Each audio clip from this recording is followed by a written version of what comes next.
Michel, bon, mais dire, j'ai habité dans votre commune, tu comprends? Hein, donc, bon, on pourrait peut-être faire connaissance. Alors, ce que je vais faire, ben, je vais me présenter, puis après, c'est chacun à votre tour. Hein? Comme ça va être bien, d'accord? Bon, bah alors, bah, pour ceux qui ne me connaissent pas, je me présente, je m'appelle Jules Chapalou. Ah! Oh, bah dis donc, j'ai la cote, hein, Babonnet, il va pas penser le prochain tour, ça va être moi, tu vois? Oui, alors donc, si tu veux, donc, comme je viens de te le dire, j'ai eu mon CAP de cas social volontaire. Hein. Ah oui, c'est pas facile, c'est la vérité que je te dis là. D'un seul coup, Marcel n'écoutant que son courage, et moi, regardant Marcel qui n'écoutait que son courage, je l'ai regardé d'un seul coup, se diriger vers la cabane à bois. Il est rentré dans la cabane à bois, il a attaché Mimis. Et il est ressorti. Tu fais quoi, il va me mordre avec tes conneries. Et d'un seul coup, il a lâché Mimis, mon petit bonhomme. Et le Mimis, il s'est jeté sur la taupe. Et la taupe et Mimis, ils ont roulé. Et ça se battait, il y avait du sang qui giclait partout.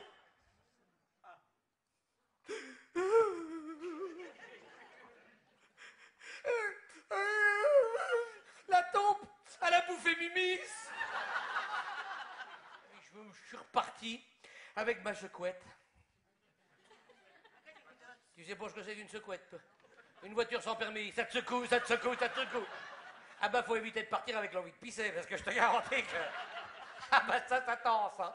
Ah bah, eh ben mon petit bonhomme, je suis parti avec la secouette sur les routes de ce nom.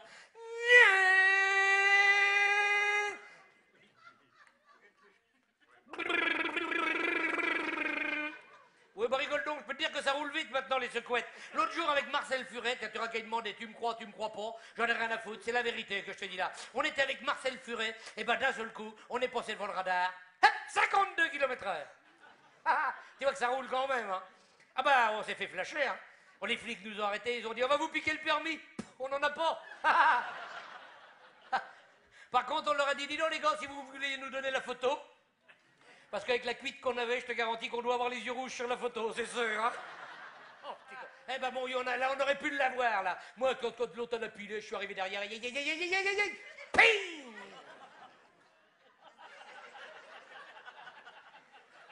Et la 205 arrivait derrière.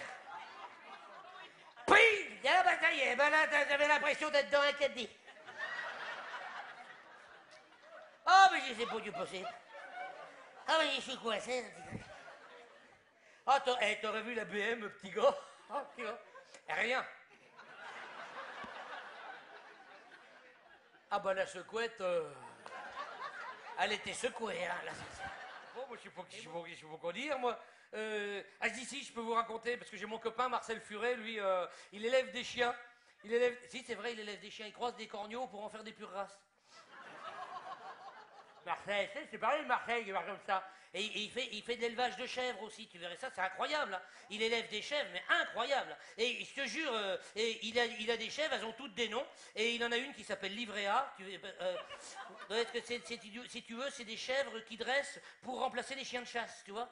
Et comme ça, tu les envoies dans les bois, et hop, elles mangent l'herbe, elles mangent les buissons, et puis tout ça, ça nettoie les allées, et hop, tu peux accrocher le gibier sur les cornes, c'est vachement bien, et ça coûte moins cher en croquettes, tu comprends? Et ça, mon vieux, c'est drôlement économique. Et il en a une qui l'appelle Livréa parce qu'elle rapporte rien. Alors bon, j'arrive chez Picot, ding la porte qui s'ouvre, ding la porte qui se referme. Je fais bonjour monsieur le pharmacien il me fait bonjour Jules, il me dit ça va, je dis ouais ça va impeccable. Il me dit qu'est-ce que tu voudrais? Et j'ai voilà, je vais vous expliquer. C'est pour un copain qui m'a dit qu'il voulait pas que je dise qu'il s'appelle Marcel Furet. Hein, voilà, c'est parce que c'est un petit peu particulier, parce que voilà, ce que je voudrais, c'est-à-dire que voilà, que je voudrais, c'est parce que nous à l'habitude, on n'a pas l'habitude d'acheter ça, parce que si vous voulez, quand on est à la maison, on prend des sacs poubelles et puis on met du scotch autour et puis voilà, c'est-à-dire que voilà, je vais vous expliquer exactement ce que je veux. Voilà. Alors, monsieur le pharmacien, est-ce que ce serait, s'il vous plaît, et plus j'essayais de me concentrer, moi j'arrivais, plus je me suis mis à bégayer, pourtant j'ai dit, oh, il faut que j'achète autre chose, là, oh là là. Et mon vieux, je savais pas quoi acheter, j'étais dans une pharmacie où ils vendaient que des médicaments, et moi,